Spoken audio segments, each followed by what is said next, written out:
개장 전 성공 투자를 위한 박철순의 사전 분석 시간입니다. 오늘 더 커넥트 머니 박철순 이사 나오셨습니다. 이사님 안녕하세요. 네, 안녕하세요. 네, 먼저 오늘 장에서 살펴볼 사전 분석 키워드부터 바로 만나보겠습니다. 오늘 장에서 살펴볼 키워드는요. MSCI 한국지수 11월 정기 변경 후 대응 전략이라고 남겨주셨습니다.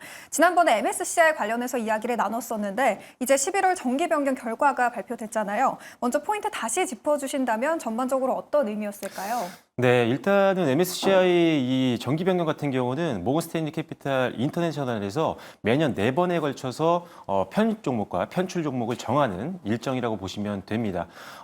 매달 이제 편입되는 날, 이 전달 마지막 거래 10거래일 중에 무작위로 하루를 이제 선별을 해요. 그래서 그날 심사 기준에 맞으면 편입이 되는 거고 심사 기준에 미달하면 편입되었던 종목도 편출되게 됩니다.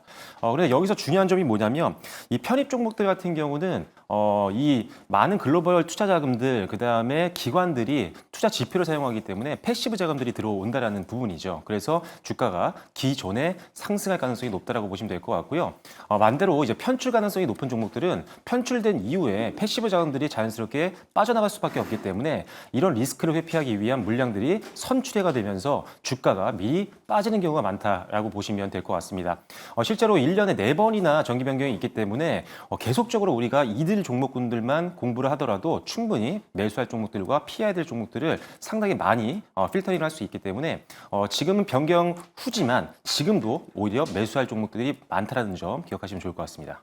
네, 좋습니다. 이번에 현대 로템이 새롭게 편입이 되고 셀트리온, 제약이랑 KT를 포함해서 7개 기업이 편출이 됐는데 이 편입 종목과 편출 종목 각각 대응 전략은 어떻게 가져가 보면 좋을까요? 네, 일단은 지난번에도 언급을 드렸었지만 편입되는 종목들 같은 경우는 이제 글로벌 투자자들이 이걸 지표로 삼고 있기 때문에 매수를 하기 시작합니다. 그래서 기계적인 매수가 들어오기 때문에 패시브 자금 유입으로 인해서 주가 상승 확률이 높은데 일단은 그래서 이 편입이 될 만한 예상 종목들을 미리 우리가 선별을 하고 이거를 정기 변경이 있기 2, 3개월 전부터 분할 매수로 접근하는 게 좋습니다. 왜냐하면 그 전에 보통 평균적으로는 주가가 오르는 경향이 많거든요. 그래서 미리 매수하는 전략이 중요하다는 점. 하지만 편입된다라고 해서 편입된 이후에도 주가가 계속 가느냐? 그건 아닙니다.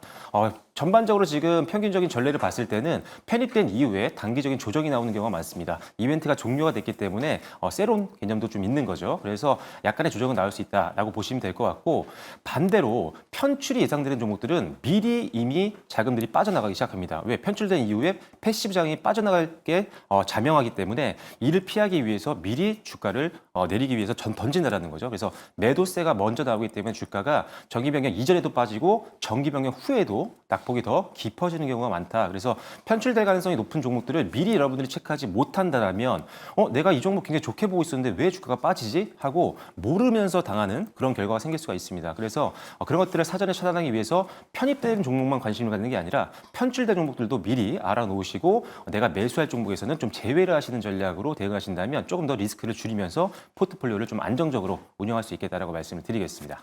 네, 그러면 실제로 어떻게 흘러가고 있는지 주가도 살펴보고 싶어요. 11월 편입 종목과 편출 종목, 주가 흐름 어떤가요? 네, 최근에 이제 11월 달 정기 변경이 마무리가 됐었잖아요. 그래서 아쉽게도 이제 편입 종목은 한 종목이었고 그다음에 편출 종목은 7개나 됐습니다. 그래서 MSCI 한국 지수에 포함되어 있는 종목들이 종목 수가 줄었어요. 좀 아쉽긴 합니다. 자, 일단은 편입된 종목은 현대로템인데 현대로템은 기존 방송에서 말씀드렸지만 가장 편입될 확률이 높았다라고 말씀드렸습니다. 컷오프 기준에 충족을 했기 때문에 일단 이 부분을 받는다면 미리 우리가 매수를 할 수 있는 그런 종목이었거든요. 실제 차트를 보시면 아시겠지만 상당히 강한 흐름들을 보여줬습니다. 지난 2, 3개월 전에 매수를 하셨다면 지금까지 상당한 수익을 볼 수 있는 종목이었고 2, 3개월 전에도 이미 가장 편입 확률이 높았던 종목이었기 때문에 미리 방송을 보셨거나 MSCI 정기 변경에 대해서 공부를 하신 분들이라면 아주 무난하게 그리고 안정적으로 변동성장에서도 수익을 극대화시킬 수 있는 그런 상황이었다라고 말씀을 드릴 수가 있고요. 자, 그래서 일단은 현대로템 같은 경우는 상당히 좋은 흐름을 보였다라고 말씀을 드릴 수가 있습니다. 다만 이제 편입된 이후에 약간 주춤하고 있지만 사실 그렇게 많이 밀리지 않았습니다. 지금 시장 상황 대비했을 때는 상당히 견조하게 버티고 있고 현대로템이 실적 시즌에 상당히 좋은 성과를 기록했고 폴란드에 대한 2차 수주에 대한 기대감이 있는 상황이기 때문에 지금 조금 더 추가 상승을 좀 더 바라봐도 된다라는 판단입니다. 자, 그리고 편출된 종목도 봐야 될 것 같은데 편출된 종목은 7가지 종목이었습니다.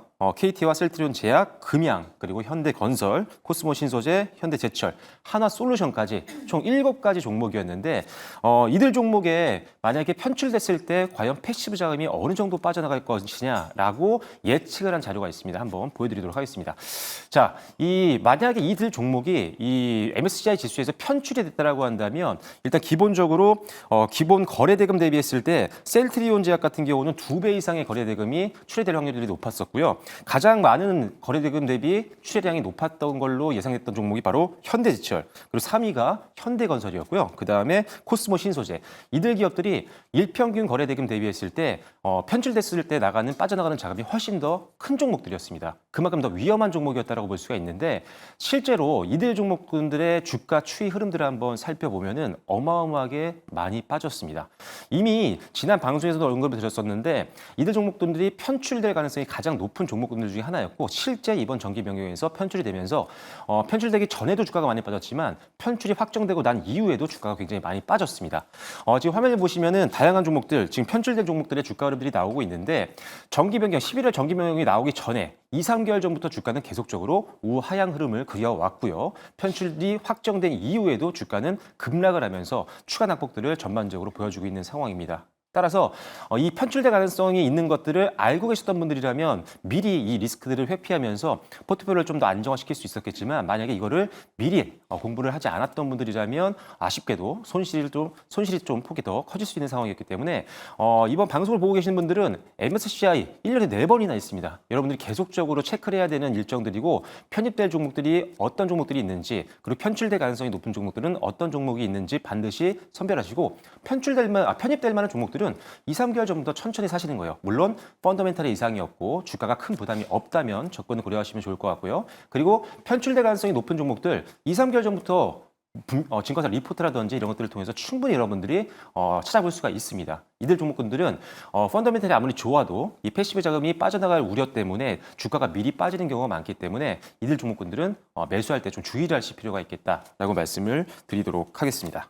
네, 편입된 종목은 발표 이후에 주가 소폭 상승하고 있는 반면에 편출된 종목은 부진한 주가 흐름을 확인할 수 있었습니다. 그만큼 다음에 예정돼 있는 MSCI 일정에도 주목을 해봐야 할 것 같은데 다음은 내년 2월에 예정이 돼 있잖아요. 네, 이때 편입 편출 예상 종목에 뭐가 있을까요? 네, 이제 편입될 만한 종목들은 제가 2, 3개월 전부터 좀 매수를 고려를 해야 된다고 말씀을 드렸었잖아요. 자, 지금이 그 시기입니다. 이미 정기 변경이 끝나고 나면 바로 우리는 다음 정기 변경을 미리 준비를 하셔야 돼요. 자, 그렇다면 지금 가장 편입 가능성이 높은 종목들은 뭐냐? 지난번 이번 11월 정기 변경 때 편입이 될 가능성이 있었던 종목인데 아쉽게 탈락한 종목들이 있었어요. 이들 기업들이 그러면 다음 리밸런싱 때는 편입이 될 확률들이 더 높다라는 거죠. 그래서 지금 볼 수 있는 것들은 LRG 넥스원, 그다음에 HD 현대 미포, 그다음에 리가켄바이오, 삼양식품 이 정도 기업들이 편입될 가능성이 높으니까요. 일단 이들 기업들 단기적으로 주가의 부담만 좀 없다면 천천히 매수를 할 준비를 좀 하시면 좋을 것 같고요. 다만 일단은 변동성이 지수에 지금 상당히 좀 있는 상태이기 때문에 분할 매수를 통해서 단기 고점 매수를 좀 피하는 전략을 하시면 좋을 것 같고요. 반대로 또 이번에 편출이 됐어요.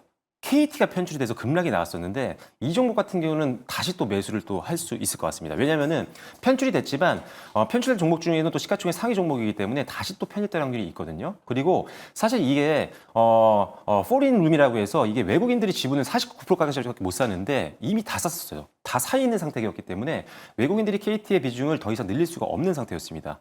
이런 것들 때문에 일단은 편출이 됐는데 편출되면서 급락이 나왔죠. 외국인들 비중은 떨어졌습니다. 그래서 재매수를 할 수 있는 상황이 됐고 실제로 지금 실적이 굉장히 잘 나왔죠. 개별 기준으로 잘 나왔고 내년에 8,500억 정도의 주주환원 정책도 있죠. 그리고 상당히 지금 호재가 많기 때문에 외국인들이 재매수 들어오면서 어제 또 다시 한번 급등이 좀 나왔던 겁니다. 그래서 일단 KT는 편출이 됐지만 오히려 개별 호재가 있기 때문에 추가적으로 상승 기대감을 좀 가지셔도 좋을 것 같고요.